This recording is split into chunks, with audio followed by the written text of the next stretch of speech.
Shalom. Satu syukur kepada Tuhan ya. Hari ini biasanya kita ketemu dengan Yasimu di minggu pertama dan pertemuan kudus, tapi hari ini berbeda karena satu panggilan yang harus dikerjakan. Itulah beberapa dari saudara akan pergi sekolah. Pembentukannya selesai dan dilanjutkan di level yang lebih. Dan ini menjadi satu momen untuk melihat bagaimana Tuhan menuntun kita ajaib. Walaupun deg-degnya juga tadi, saya lihat dari tadi WA jemaat, hujan bu ya. Saya bilang meski terlambat ditunggu. Grab nggak dipesan-pesan nggak bisa bu. Ya, jadi ini pada terlambat ini. Apapun itu kita bersyukur bahwa ini ujung bulan Juni. Wow, setengah tahun ya di tahun ini dan kita lewati. Ada bosan-bosannya saudara ya, tapi Tuhan gak pernah bosan untuk menolong kita. Baik, tema hari ini Kristus inti dari Injil ya. 1 Korintus pasal 15 ayat 1 sampai ayat ke-4. Mari kita baca bersama-sama. Ada sudah ditulis di depan. 1 Korintus 15 ayat pertama sampai ayat yang ke-4. Kita membacanya secara bergantian. Ayat ke-4 kita bersama-sama. Dan sekarang saudara-saudara, aku mau mengingatkan kamu kepada Injil yang aku beritakan kepadamu dan yang kamu terima dan yang di dalamnya kamu teguh berdiri.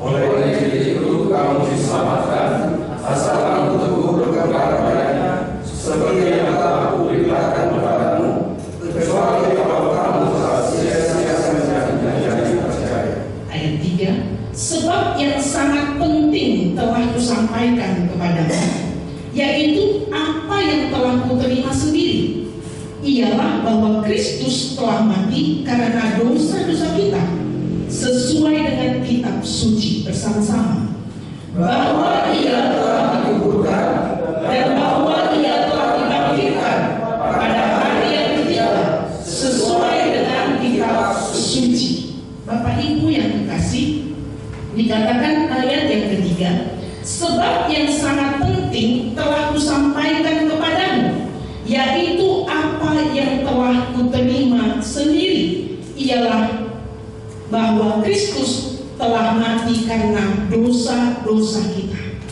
Jadi Bapak Ibu, kita belajar tentang Kristus inti dari Injil. Beberapa waktu ini di gereja Rasulik Kota Wisata, kita membahas tentang Injil. Minggu pertama, minggu yang lalu, 2 minggu lalu, tentang menyalakan Injil. Ya. Injil adalah kekuatan Allah yang menyelamatkan orang percaya. Roma 1 ayat 16. Bahwa dikatakan waktu itu dalam khotbah, Injil bukan sekedar doktrin, pemahaman, pengajaran, enggak. Melainkan Injil itu kuasa Allah. Bahkan Injil bukan informasi, sehingga saudara tahu saja, tapi transformasi. Ya. Jadi Injil itu bukan pengetahuan yang membuat kita tahu, tetapi justru mengubah. Karena apa? Injil itu menunjukkan kasih tanpa syarat dari Allah. Minggu terakhir kemarin bahwa kabar baik bagi dunia. Nah, ini juga tentang Injil. Kabar baik bagi dunia yang terhilang. Bahwa sebab anak manusia datang untuk mencari dan menyelamatkan yang terhilang. Ini Lukas 19 ayat 10. Bahwa Injil itu mengerjakan sesuatu yang mendatangkan keselamatan bagi orang yang terhilang. Jadi Injil itu diberi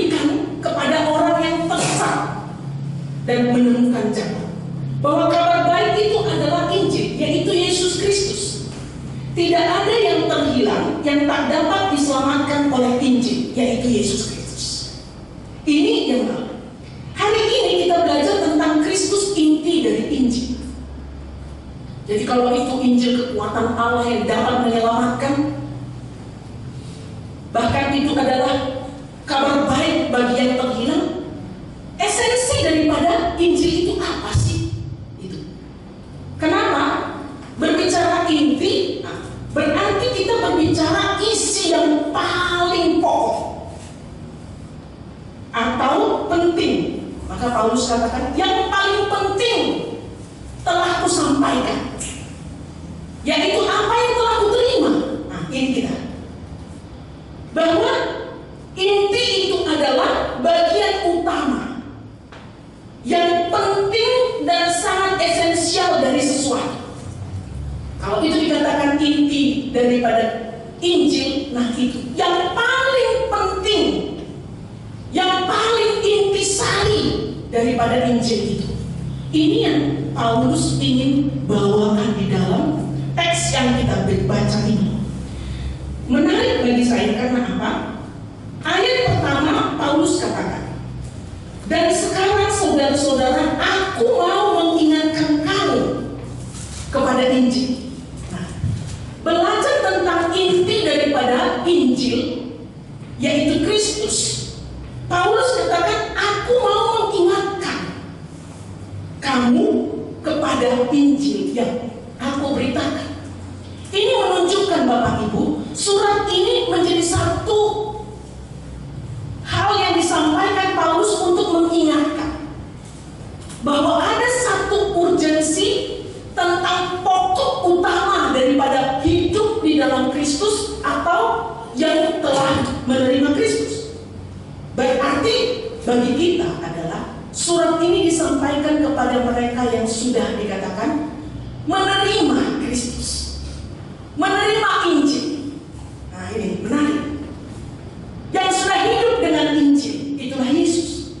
Tapi Paulus katakan lagi, aku mengingatkan.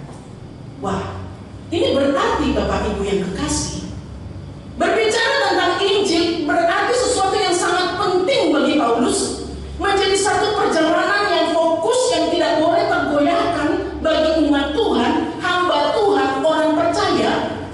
Dan perlu terus diingatkan, apa sih inti daripada Injil yang harus dipegang teguh dan tidak boleh goyah? Kenapa harus diingatkan? Karena manusia hakikatnya bisa lupa. Belum berumur tua kayak kami rambut putih, bisa juga lupa. Apalagi yang sudah tua.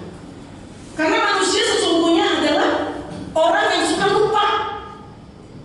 Artinya manusia juga seringkali sudah cukup dengan kata rasa puas. Oh, saya sudah anak Tuhan, saya sudah terima Injil, saya sudah hidup di dalamnya. Itu cukup? Tidak. Paulus katakan apa? Kalau dikatakan pegang teguh, berarti ada sesuatu yang harus diperjuangkan di dalamnya. Yang ini menunjukkan satu keteguhan yang tidak pernah bisa akan digoyahkan. Sehingga Bapak Ibu, ini menjadi hal yang penting bagi Paulus untuk mengingatkan kamu terhadap Injil. Bapak Ibu yang kekasih, ini kepada orang-orang yang sudah percaya, orang-orang yang dalam Kristus. Jadi jangan pernah merasa puas bahwa saya sudah jadi orang Kristen, bahkan saya ini calon untuk hamba Tuhan nanti. Tidak. Paulus katakan apa? Aku ingatkan, mengingatkan kamu. Berarti bicara tentang Injil ada persoalan perjuangan iman yang harus terus-menerus dijaga di dalamnya. Nah, hari ini kita bicara tentang inti daripada Injil. Kristus inti daripada Injil. Bapak Ibu yang kekasih, banyak orang berbicara tentang Injil. Wah, saudara-saudara yang dari Yesido juga, apalagi Abang John yang sudah 9 bulan ya, udah dicokokin lebih daripada Yesido, ya, punya pasti pemahamannya sudah banyak. Kita sering mendengar istilah itu dalam khotbah, bahkan kita bilang Injil, saya pembawa Injil, ya. Bahkan kita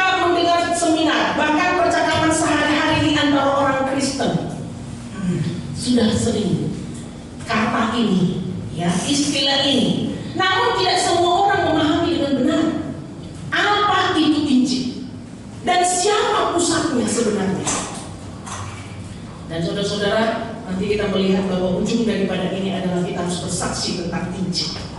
Maka ada satu step yang harus kita pegang, yang tidak pernah bisa, tidak boleh lepas dari diri kita. Rasul Paulus dalam suratnya kepada jemaat di Korintus dengan jelas dan tegas. Jelas, tegas. Jadi firman Tuhan itu selalu jelas dan tegas. Ya. Kenapa? Itu tadi. Karena manusia cenderung kali lupa dan mudah terombang-ambing. Karena ini di sini pasal ini adalah Paulus ingin mengingatkan banyak ajaran yang di luar Injil Kristus, yang bukan lagi Kristus, menjadi inti daripada pemberitaan. Maka Paulus dengan jelas dan tegas menyatakan bahwa Injil yang sejati berpusat pada pribadi Yesus Kristus. Kalau kita katakan kita percaya Injil, maka pusat daripada Injil itu dikatakan Paulus terletak pada pribadi Yesus. Sehingga Injil itu bukan sekedar ajaran moral, bukan sekedar agama, tradisi, tetapi Kristus yang disalibkan ini dalamnya. Inti daripada Injil adalah pribadi Yesus Kristus yang tersalib itu, dikuburkan dan dibangkitkan. Inilah Injil yang menyelamatkan. Karena orang Korintus sudah mulai berubah, mendengarkan banyak pengajaran lain di luar daripada Yesus. Maka Paulus katakan, aku mengingatkan apa yang telah kuberitakan kepadamu, supaya kamu jangan lari dari itu. Sehingga Injil yang sejati berbicara tentang Allah sendiri.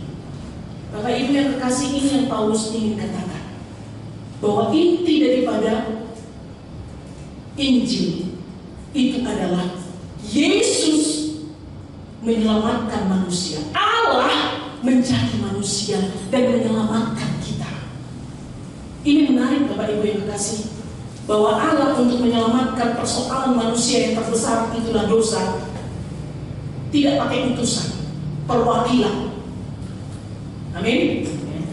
Untuk saudara bertemu dengan kemenangan, dengan hidup yang diubahkan dari gelap menjadi terang, itu bukan malaikat yang disuruh untuk saudara, tapi Allah sendiri menjadi manusia.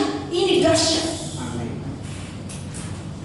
Untuk mencari satu pribadi di antara miliaran ini, di antara sekian persennya belum percaya Tuhan Yesus, tetapi saudara dipilih, itu bukan pakai utusan atau perwakilan, tapi Allah sendiri datang untuk berjumpa dengan saudara melalui siapa? Yesus Kristus. Ini dahsyat. Inilah Injil, bahwa saudara berharga dan harga saudara itu bukan recehan, tapi saya dibayar dengan apapun. Karena apa? Allah sendiri datang mengangkat saudara. Maka kakak Sri tadi pagi katakan, Injil itu kabar gembira. Nah itu dia. Kalau kita bilang kabar baik, kabar gembira. Kenapa? Sesungguhnya kita tidak mampu keluar dari kubangan dosa. Kita coba-coba untuk berubah, tidak ada. Kecuali Allah sendiri yang telah menciptakan kita itu datang mengangkat dan mengubah kita kembali dalam Yesus. Ini berita tentang Injil, inti Injil yang dahsyat. Maka katakan kepada saudara, saya berharga karena Allah sendiri datang untuk saya. Itulah Yesus. Maka tidak ada pakai perwakilan. Ia sendiri mengirimkan dirinya untuk menyelesaikan masalah kita. Itulah dosa, masalah terbesar yang membuat kita tidak bisa lagi melihat kebaikan, melakukan kebaikan, mempermuliakan Allah pencipta kita. Maka bagian berikutnya Bapak Ibu, Injil itu kabar baik yang menyelamatkan. Kabar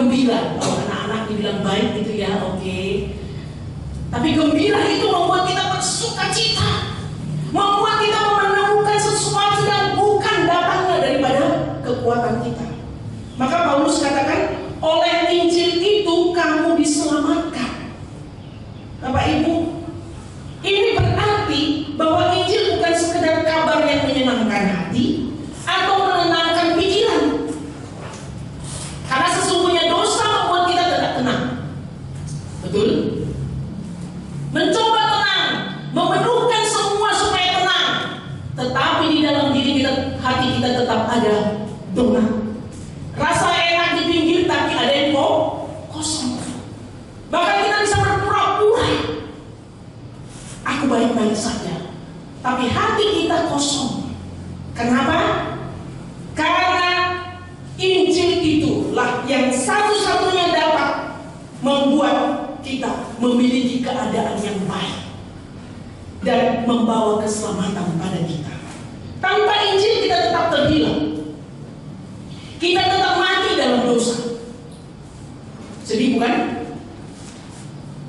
Orang bersuka cita bertemu dengan Tuhan, tapi kita tersiksa oleh karena apa? Terus-menerus dikubangan. Semakin kita berjuang, itu Kak Sri ya. Tadi pagi katakan apa? Lumpur rawa dosa itu semakin kita bergerak, semakin ditarik. Dan tidak ada pertolongan kecuali apa? Tangan Allah mengangkat dari atas. Pertolongan kita bukan dari bawah, bahkan dari diri kita, tapi dari atas, yang menaklukkan segala kelemahan, keadaan, keberdosaan kita. Tanpa Injil, kita tetap mati, terpisah dari Allah dan hidup tanpa harapan. Tapi oleh Injil yang benar, kita menerima pengampunan, pembenaran, dan hidup kekal. Yohanes 3 ayat 16. Yosua good. Hafal juga ya? Hafal. Yes. Namun kita harus tanya, Injil yang bagaimana yang menyelamatkan? Karena dijelaskan Paulus, apakah semua berita yang mengatasnamakan Injil dapat menyelamatkan? Wah, kalau Yasindo ini kita bahas di ruang diskusi, seru ini. Apalagi kalau Abang Morris yang bertanya. Oke. Pasti tajam, ya, karena pertanyaan-pertanyaannya situ begini-begini ini mereka pertanyaannya tajam, nalarnya jalan, ya, karena sudah terlatih dulu ya. Tapi sekarang dikuduskan nalarnya jalan. Apalagi kalau saya sih jarang dan nggak bisa jawab, selalu saya serahkan Pak Yansen, karena nggak pede. Saya modelnya hati, ya. Bukan ini, Pak, hati yang tulus, ya. Kuserahkan hanya itu. Kalau dikutak-katik pikirannya jadi kelihatan nanti bingung saya. Ya. Tapi imannya tetap, jangan ragukan. Hanya Injil yang berakar pada Kristus dan karyanya di salib yang menyelamatkan. Jadi ini Injil yang kita mau.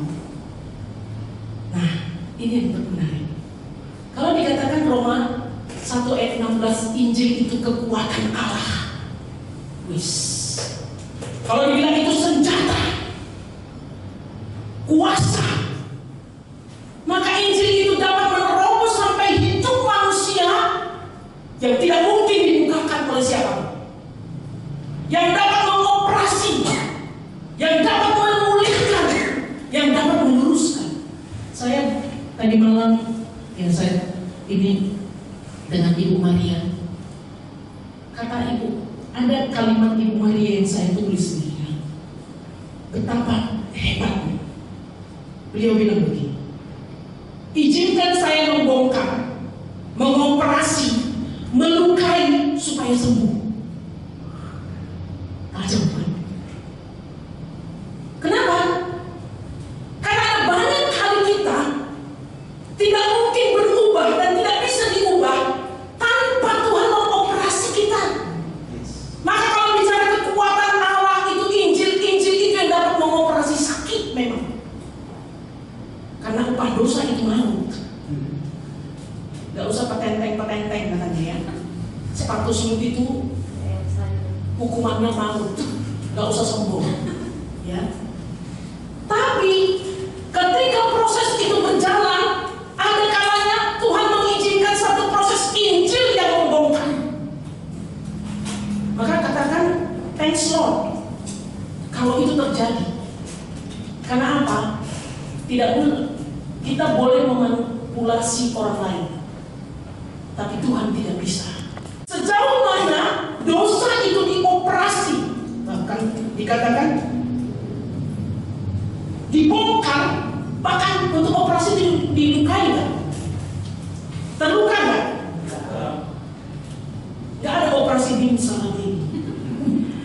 keluarlah peluru yang menembus. Bim salabim keluarlah nanah atau daging tunggu atau apa. Gak bisa. Di black dulu. Sakit? Ya, sekarang ada anestesi bius. Kalau zaman dulu, ya. Tapi dikatakan apa? Dilukai supaya sembuh. Karena apa? Injil itu kekuatan Allah. Artinya apa? Injil itu berakar pada Kristus. Kristus yang memberikan keselamatan dan karya dari salib. Bayangkan Bapak Ibu, seharusnya kita layak di obok-obok begitu, betul? Bukan? Tapi Yesus di kayu salib terluka, hancur, remuk, bahkan tidak dikenal. Supaya apa? Proses ini terjadi, keselamatan. Maka mengapa dikatakan apa? Injil itu kabar baik yang menyelamatkan.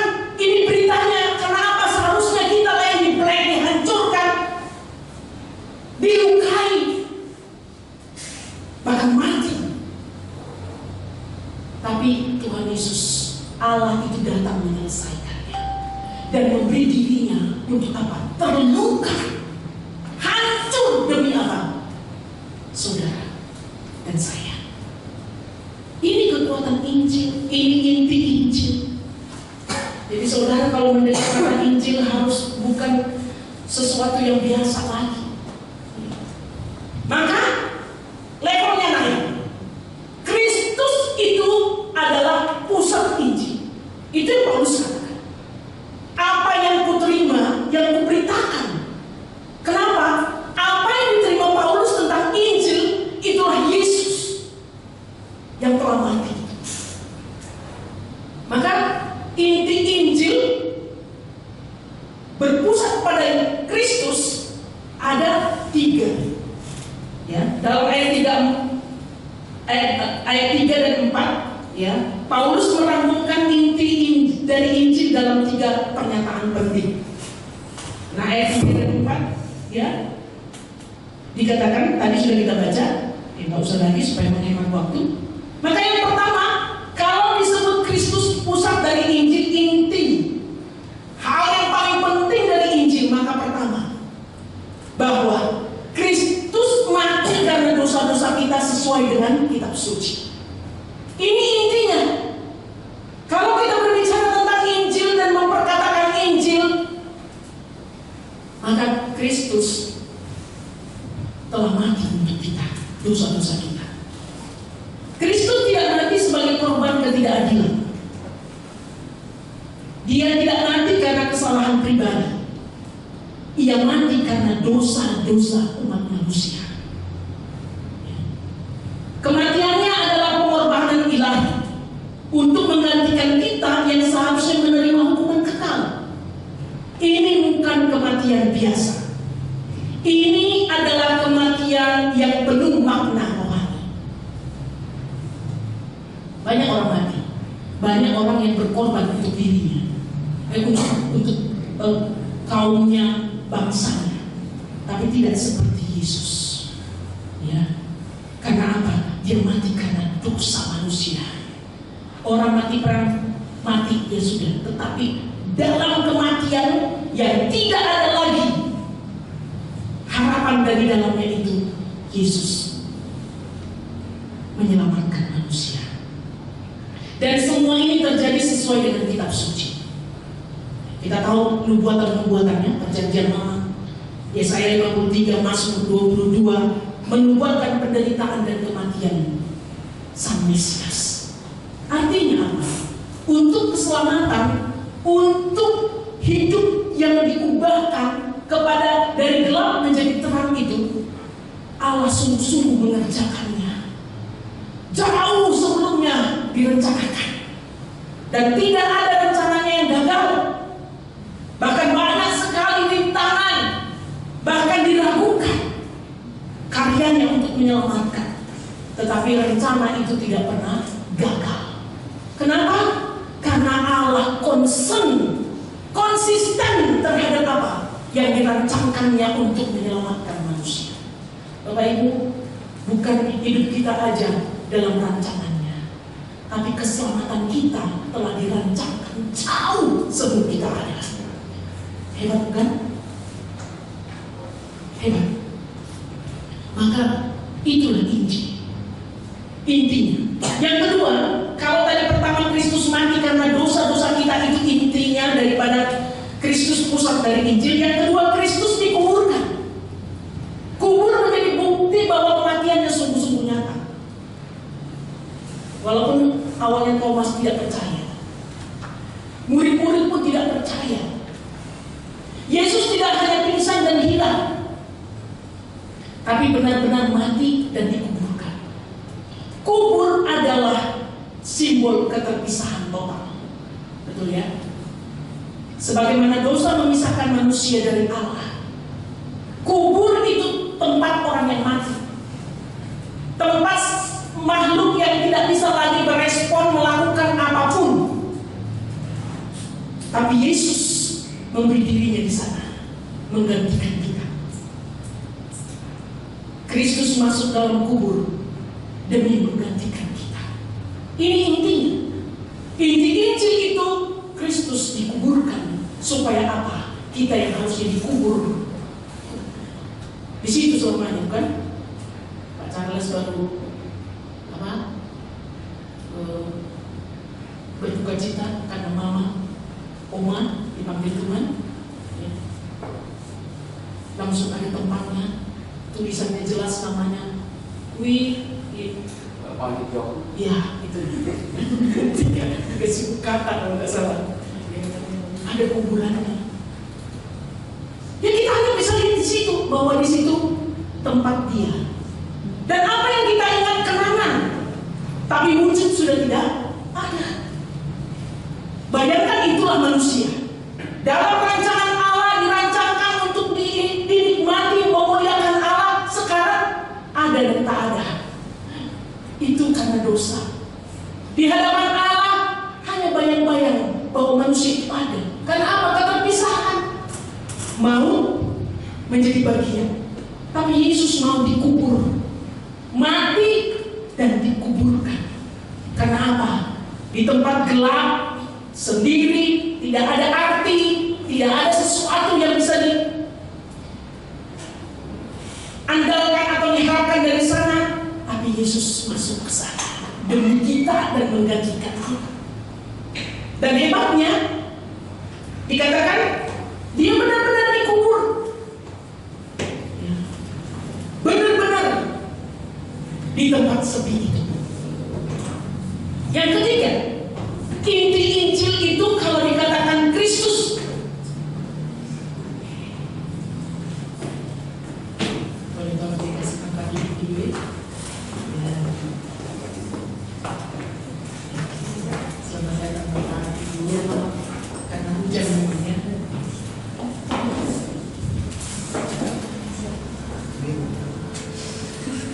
Inti Injil atau Kristus pusat dari Injil. Yang ketiga, Kristus dibangkitkan pada hari yang ketiga sesuai dengan kitab suci. Artinya apa? Kubur tadi itu menjadi tanda, disitulah tempat kita. Hanya satu kenangan kehidupan kita. Tetapi Yesus bangkit pada hari ketiga menunjukkan bahwa apa? Hidup kita ini hidup yang berarti bagi Allah sampai kepada kekekalan. Sehingga bukan hanya cerita saja hidup kita ini, tapi hidup kita ini sampai kepada hadirat, sampai kepada kekekalan, di mana Dia ada, di situ kita ada suatu saat nanti.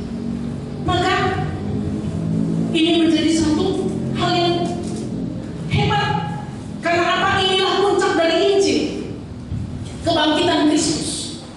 Ya. Karena Paulus katakan kalau Kristus tidak dibangkitkan, percumalah iman kita. Kenapa? Karena untuk membangkitkan kita dari dosa, kemenangan dari dosa itulah maka Dia memberi dirinya. Tanpa kebangkitan, Injil hanyalah cerita sedih tentang guru besar yang mati muda. Tapi karena Kristus bangkit, maka kita memiliki pengharapan yang hidup.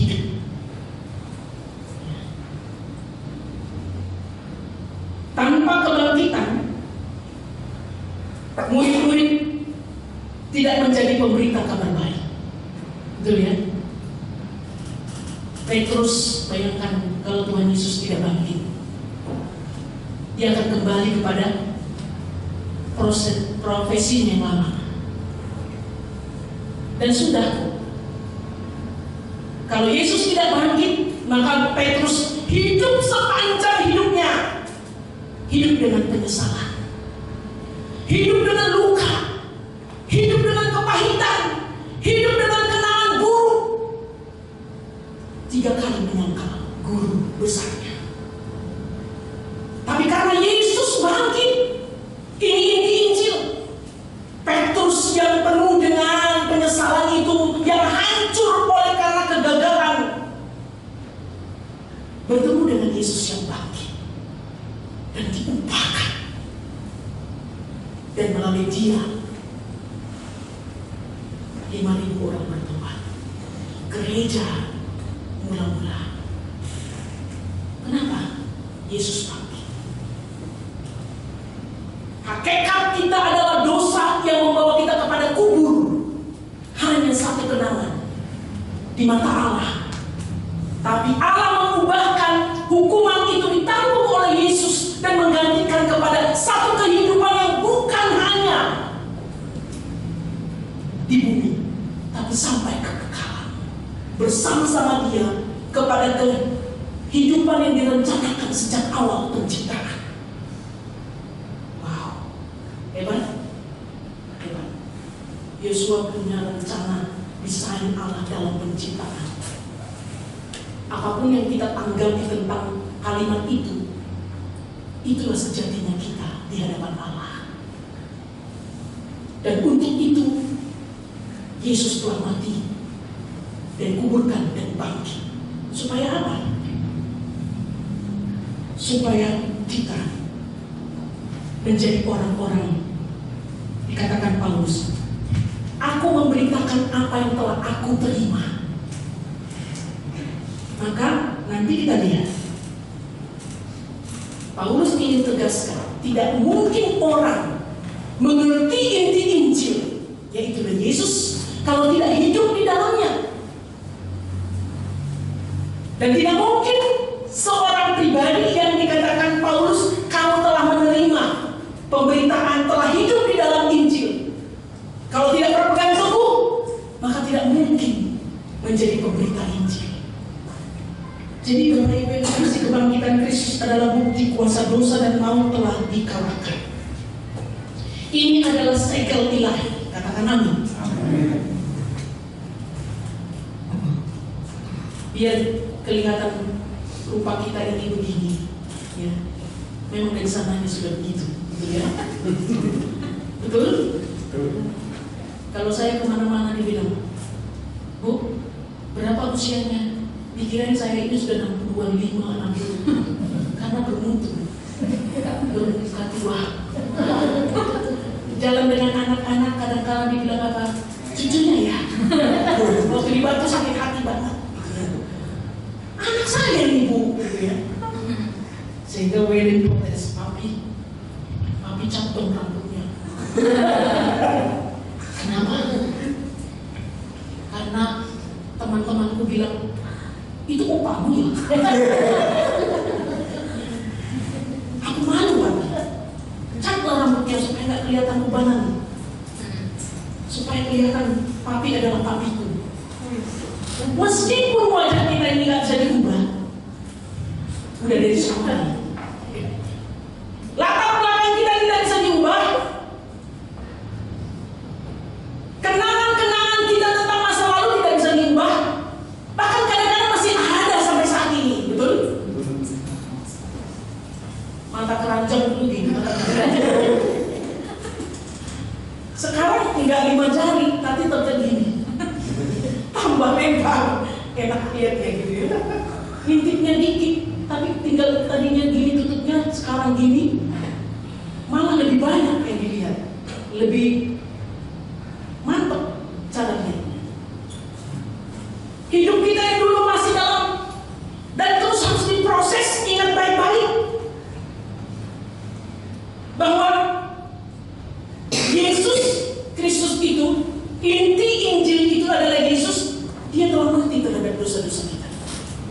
Mau apapun kata orang. Betul ya? Kalau saya pulang siang saya nggak banyak ngomong. Kenapa? Orang tahu masa lalu saya. Betul.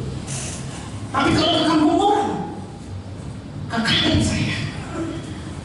Karena lihat Namburu itu, Namburu sana, Inang tua sana, dia tahu kita lagi unjuk-unjuk ngapain, gitu ya. Rasanya berat. Tapi Yesus telah mengubahkan hidup kita ini dengan dirinya, supaya apa? Kita mati dari hukuman dosa, ya, menang dari hukuman dosa. Kita menang dari kubur itu, bangkit dan berkemenangan. Itu Yesus sudah gantikan. Jadi, saudara-saudaraku, tanpa Kristus tidak ada Injil. Katakan amin. Dan tanpa salib serta kebangkitannya tidak ada keselamatan. Amin. Maka nggak usah bicara Injil kalau saudara tidak mau bicara salib. Maka aplikasinya bagi kita Bapak Ibu, dari Kristus adalah inti Injil. Apa makna semua ini bagi hidup kita hari ini?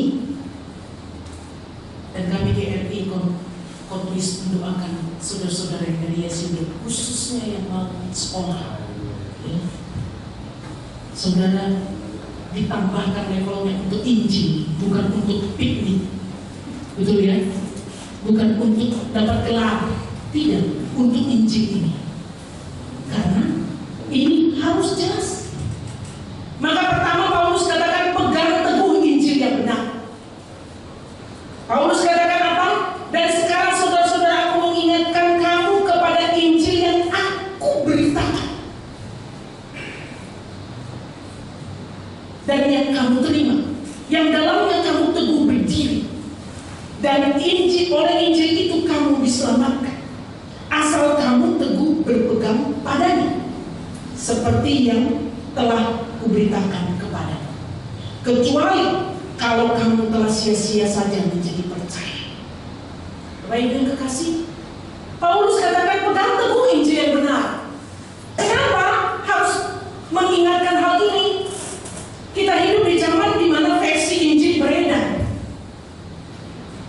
Betul ya? Tadi di mobil kami bercerita, waktu kedukaan kami kunjungan di rumah duka oma atau mama dari Pak Charles. Setelah kami berdoa, ada prosesi lain, ya. Ada pemimpin dirinya mengatakan kepada anak-anak dan cucu, nasihat. Saya cuma diskusi kepada tim kita, luar biasa kita. Karena apa?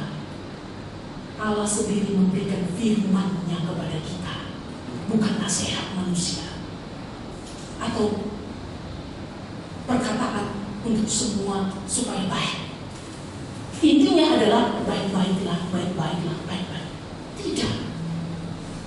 Inti hidup Kristen adalah dosamu dihapus, dosamu telah diselesaikan. Itu intinya. Maka segala yang baik akan datang. Itu inti Injil. Bukan sesuatu perkataan baik, tetapi sesuatu kuasa yang mengubahkan hidup kita menjadi baik dan dapat menghasilkan kebaikan-kebaikan kepada banyak orang. Maka rupanya tadi Pak Charles cerita di mobil, saya penasaran Pak. Jadi saya tanya, Pak, pengajaran tentang ini bagaimana? Oh, dia bilang, intinya adalah perbuatan baik. Baik-baiklah. Bapak Ibu yang kekasih, Injil itu bukan berbicara tentang norma-norma hidup. Karena pada hakikatnya kita sudah tidak mungkin hidup pada jalur yang baik. Kelihatan baik tapi hatinya busuk. Betul ya? Busuknya. Betul ya, Yus?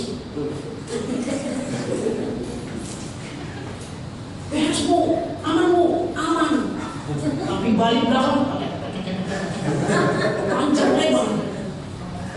Ya, bisa jadi gitu. Ya. Karena apa? Injil itu kabar baik. Ada yang memutarbalikkan kebenaran untuk menyenangkan telinga. Kenapa? Karena khotbah sekarang kadang-kadang, saudara-saudara yang khotbah, ya Jun, lihat orang Batak semua, gitu kan? Atau lihat Panglas, kita sudah manipulasi, bukan Injil lagi. Lebih baik lagi, Bapak Ibu, kalau Bapak Ibu diberkati, ini Tuhan Yesus sumber berkat, Tuhan Yesus itu pertolongan. Tidak lagi bicara pada esensi hidup orang percaya yang harus dimenangkan dari dosa. Maka khotbah kadang-kadang hanya tentang berkat, tentang sesuatu yang memberi harapan tanpa iman. Ingat, punya harapan besar kalau tak punya iman, nonsen. Ya. Karena untuk pengharapan itu ada perjuangan, diperlukan iman. Maka pemberitaan. Paulus mengingatkan kita untuk berpegang pada Injil yang benar. Yang ada banyak situasi zaman ini yang membuat kita bisa tidak lagi ada pada inti Injil. Karena inti Injil itu sejatinya Yesus. Yesus yang ada oleh Roh Kudus pada kita. Firman yang hidup itu yang ada pada diri kita. Tapi oleh karena tantangan zaman, tawaran zaman, situasi, kadang-kadang kita kompromi. Sehingga Injil itu bukan berbicara tentang Yesus dalam kebenarannya lagi pada hidup kita, tapi Yesus sesuai dengan apa yang kita pikirkan tentang hidup mengikut Dia. Karena apa? Sesungguhnya hidup dengan Kristus adalah pikul salib. Maka Paulus tegas katakan, berpegang teguhlah pada Injil yang kamu terima, yang telah aku beritakan, yang satu-satunya telah menyelamatkan kamu. Itulah Yesus. Maka ini inti yang harus kita pegang. Maka ketika kita mau bertambah lagi di dalam hidup ini bersama Tuhan, pegang teguh Injil. Bicara Injil, maka kita pegang teguh Yesus dan semua kebenaran. Karena Dia katakan, akulah jalan dan kebenaran. Anda mulai tersesat, Dia jalan. Anda mulai ragu-ragu, Dia kebenaran. Tidak ada kebenaran yang melenceng daripada hidup dalam keberkatan dan kebaikan. Selalu terarah kepada Allah. Maka yang kedua, hidup dalam kuasa kebangkitan. Bapak Ibu terkasih, Injil bukan hanya untuk didengar, tetapi dihidupi. Oke? Yesus yang kita dengar itu benar-benar terima. Kata Paulus, apa yang kuberitakan itu engkau pegang teguh. Itulah Yesus. Tapi ingat baik-baik, itu bukan hanya sampai di situ. Injil itu harus dihidupi. Tanggal pernikahan mungkin boleh lupa, betul ya? Sekali setahun kan, nggak tiap hari pernikahan, tiap bulan. Satu kali 1 tahun, biasa aja itu. Walaupun itu sakit amat, kalau istri dilupakan hari pernikahannya. Hari pernikahan kita saja kalau sudah lupa, apalagi lah 1, 2, 3, listnya panjang. Itu sakit. Ibu Maria sama Pak Tan 42 tahun. Tepuk tangan. Saya agak bangga karena apa? Sama-sama melencuni. Kami 25 tahun, 17 kemarin. Ibu Pak Yansen ulang tahun tanggal 20. Ibu Tan 22. 25. Ya, ulang tahun pernikahan. Jadi saya senang banget pulang dari Yasin Rumah. Waduh, luar biasa ya. 42 tahun tadi. Hebat. Mau tanya ininya, wah gak ceritakan lagi gitu ya, banyak. Maka, tapi Paulus katakan ingat. Karena apa? Injil itu bukan berbicara momen event 1 tahun 1 kali, enggak. Hidup sehari-hari.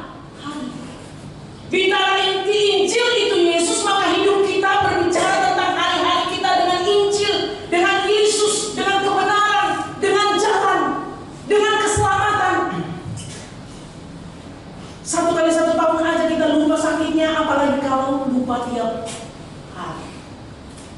Sudah sakit di mana-mana itu, ya, bukan di sini lagi. Ya. Maka Paulus bilang, ingat, hidup dalam kuasa kebangkitan itu. Hidupilah Injil yang kamu dengar. Jangan dengar dari kanan ke kiri, kiri keluar kanan, kanan keluar kiri. Gak ada artinya, numpang lewat. Ya. Kuasa kebangkitan Yesus memberi kita kekuatan untuk mengalahkan dosa. Amin ya. Yesus bangkit bukan pindahkan kita dari gelap ke kepada terang dan itu cukup, enggak. Kuasa kebangkitannya itu menjadi jaminan untuk kita menang tiap hari.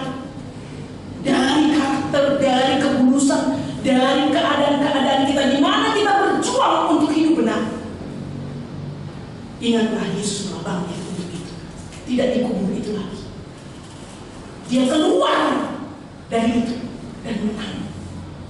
Maka saudaraku, ketika saudara berhadapan dengan karakter-karakter kehidupan yang lemah dan berjuang, ingat Yesus telah bangkit untuk saudara. Dan itu jaminan kemenangan. Maka untuk hidup dalam kekudusan, itulah kuasa kebangkitan. Dan untuk tetap berharap meskipun dunia ini gelap. Betul? Saya sebenarnya mau tayangkan video, tapi udah enggak ini. Ada satu pelari wanita kecil dan hitam, bajunya hitam juga, pelari maraton. Tapi semua tim di sebelahnya itu laki-laki, dia wanita, ya. Tinggi-tinggi dan grupnya sama, bajunya agak merah-merah, dia sendiri yang hitam. Tapi saudara tahu, dia sampai ke finish. Dan orang yang grup ini, teman-teman laki-laki ini bersorak-sorak juga untuk dia, karena dia sampai ke finish. Kenapa kadang-kadang kita menyerah? Karena kita lihat lingkungan kita tidak sama dengan kita. Kita merasa payah, aku sendiri. Dan kita merasa gak apa-apa, aku jatuh terus di situ. Dan kita ada di kubur itu terus dan tidak pernah terbuka kuburnya. Karena saudara tidak mengizinkan Yesus membuka kuburan itu dan bangkit dari situ. Jangan. Saudara, seberapa banyak saudara memimpikan hidup dalam kemenangan, serahkan semua hal yang perlu kuasa kebangkitannya. Maka dunia ini semakin gelap. Di tempat terang pun orang bisa gelap, ya, karena uang. Betul ya? Di lingkungan hamba Tuhan pun bisa gelap. Gereja bisa gelap. Bukan di tempat gelap aja gelap. Meskipun keadaan demikian, Paulus katakan, pegang teguh Injil, pegang teguh Yesus, pegang teguh pribadi yang telah menyelamatkan saudara dari dosa, yang mati, bangkit, naik ke surga. Nah, sekarang dia naik ke surga, saudara ya kan? Dia memberikan apa? Kuasa. Roh Kudus dengan satu perintah, pergilah. Bapak Ibu, hidup yang kita diubahkan, Injil itu telah mengubahkan kita. Beritakan Kristus dalam hidup ini. Itu yang Paulus katakan. Kamu jangan goyah, kenapa? Kita pemberita Injil. Maka beritakan Injil, beritakan Yesus, bukan diri kita. Ada orang yang senang banget bicara masa lalunya. Dia perompak, dia ini, bangga banget. Padahal dia nggak tahu Tuhan Yesus sudah tebus dia dari situ. Dia masih bangga terus, bukan bangga hidup dengan Injil. Maka beritakan Yesus. Maka kesaksian saudara nggak usah banyak-banyak masa lalu. Hidup yang sudah diubahkan itulah Yesus yang mengoperasi hidup saudara, itulah beritakan. Karena saudara tidak mampu, tapi Dia mampu menolong saya sampai kepada tujuannya. Maka pelayanan kita, kesaksian kita bukan tentang berita betapa hebatnya kita berubah, tapi tentang Yesus yang menyelamatkan kita. Saya sudah berubah. Aku berubah, sungguh berubah. Ya, waktu ku serahkan semuanya. Seperti Paulus dipanggil untuk menyampaikan hal yang paling penting ini, inti daripada Injil ini, Yesus. Bahwa Kristus disalibkan, dikuburkan, dan dibangkitkan. Jangan menggantikan pusat pemberitaan kita dengan hal-hal lain. Kristus harus menjadi pusat dari semua yang kita lakukan.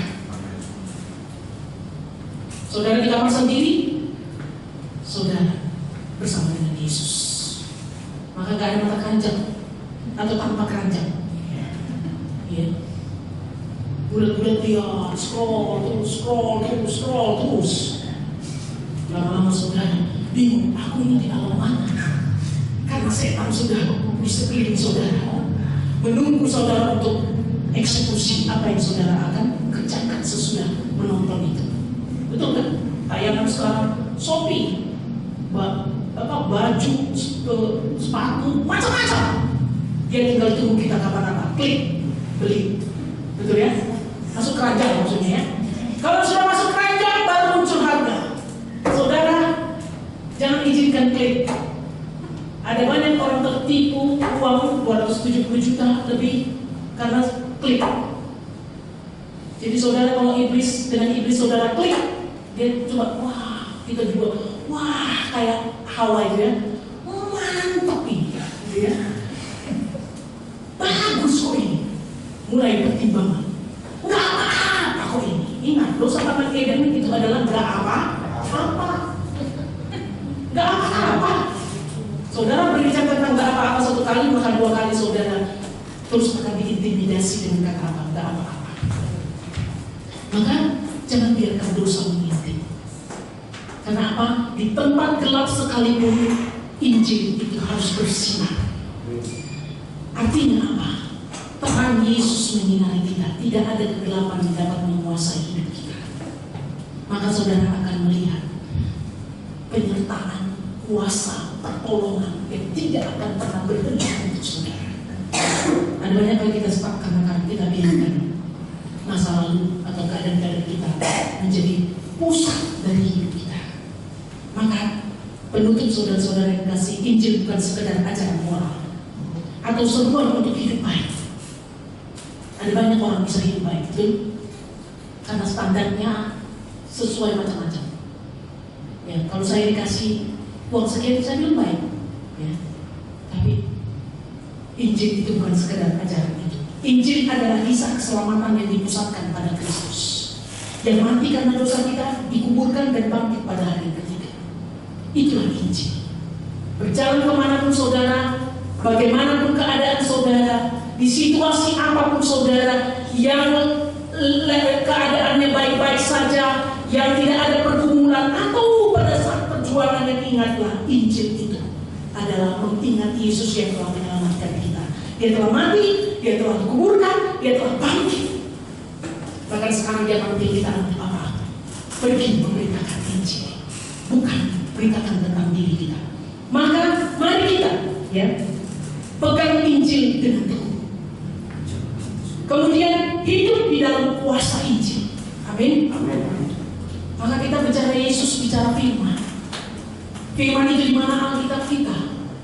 Ya, sudah belajar tentang 4 dimensi firman. Firman itu mengawal langkah kita. Maka peganglah teguh Yesus. Maka firman itu yang menuntun kita, yang membawa kita kepada tujuan Allah atas hidup kita. Berapa banyak kita terseret akhirnya mengulang lagi. Kenapa? Karena dosa, kebiasaan hidup, masa lalu yang tidak pernah terselesaikan. Maka sekarang kita diubahkan oleh karena inti Injil itu Yesus. Maka hiduplah dengan Yesus, hiduplah dengan firman.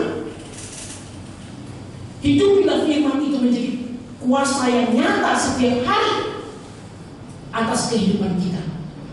Beritakan Kristus kepada dunia. Katakan amin. Amin. Beritakan kepada dunia. Karena hanya Injil inilah yang menyelamatkan. Hanya Injil inilah yang memberi harapan. Dan hanya Injil ini menempatkan Kristus di pusat segala sesuatu. Ingatlah, Kristus adalah inti Injil, dan Injil adalah harapan dunia. Maka Bapak Ibu, Paulus dengan kokoh kuat mengatakan, aku mengingatkan kepada Injil yang kuberitakan. Dan apa yang diberitakan Paulus adalah apa yang telah diterimanya dan telah dihidupinya. Maka Bapak Ibu, kalau kita mau menjadi pemberita, maka kita harus hidup dengan Injil, menerima Injil. Hidupi Injil itu menjadi satu kuasa yang mengubahkan tiap hari, berkemenangan. Dan kemenangan itulah yang terpancar dan menjadi kesaksian kepada banyak orang. Maka mari mantapkan kembali, pegang teguh. Bicara itu Injil, maka kita selalu akan bicara tentang Yesus. Seberapa besar Yesus di hati kita, maka sebesar apa itu firman-Nya lah yang tinggal dalam kita oleh Roh Kudus. Seberapa besar itu buahnya lah yang akan kelihatan. Kalau kita katakan yes, I love you Lord, I love Jesus, tapi buahnya tidak ada, saudara, ini menjadi pertanyaan besar. Karena dunia ini menunggu hidup kita yang diubahkan, buah-buah yang kita tunjukkan. Maka ingat, terang kita jangan di bawah gantang, tapi di mana? Di atas kaki dia. Supaya apa? Nampak. Terang itu harus bersinar dan dapat dilihat orang. Amin ya. Jadi kalau saudara-saudara di Facebook masih kata-katanya ini, orang akan lihat dari dulunya kau tepal dagu sampai sekarang kau tepal dagu. Kalau tepal dagu itu gak ada artinya. Maka jangan. Dari bahasa saudara, dari postingan saudara, dari kata-kata saudara kepada teman saudara, ada Kristus dan Injil itu dalam hidup saudara. Maka kata-kata kita menjadi kata-kata berkat yang bisa kadang-kadang menolong sakit orang sampai membelah, mengoperasi tadi seperti kemarin, menyembuhkan, dan keselamatan terjadi di sana. Siapa yang mau dibuahkan lebih lanjut? Angkat tangannya. Siapa mau naik level lagi? Injil itu intinya Yesus. Maka seberapa banyak saudara mencintai Yesus dan firman-Nya, itulah inti daripada Injil. Seberapa banyak itu buahnya yang akan kelihatan. Maka seberapa banyak saudara dengan Tuhan, ingat, tidak ada yang dapat memisahkan kita dari kasih Yesus. Kita yang kadang-kadang undur pelan-pelan, betul ya? Dan kita merasa terlalu sakit. Ingat, ketika dia mengoperasi sesuatu, itu ada hal yang baik yang akan muncul, kesembuhan pada diri kita. Tuhan Yesus memberkati kita. Mari kita berdoa. Mari Pak.